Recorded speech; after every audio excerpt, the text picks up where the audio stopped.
Hello दोस्तों, नमस्कार। स्वागत है हमारे और दीदी के चैनल पे। तो दोस्तों, हमारे चैनल का नाम है किरण देहाती लोकगीत और दीदी के चैनल का नाम है अर्चना पटेल ऑफिशियल।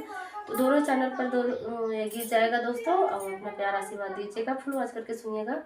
एक देहाती बेटी विवाह गीत है, बेटी बहुत ही विवाह दर्द गीत भरा है, गीत है बहुत दोस्तों। ही दर्द भरा गीत है। आप लोग बिना स्किप किए सुनेंगे तो बहुत ही आनंद आएगा और बहुत ही अच्छा विवाह तो गीत है। चलिए आप लोगों को सुनाते हैं।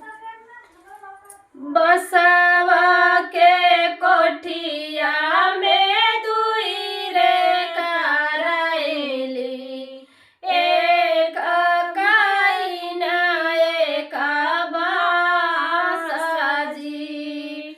बसवा के कोठिया में दुई रे करैली, एक काइन एक बासा जी।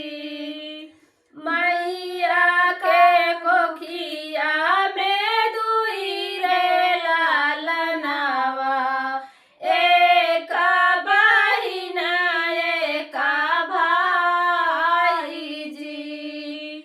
मैया के कोखिया में दुई रे लालनवा, एक बहिन एक भाई जी। मैया का है की बेटी नियरे बियाह बाई, बापाई का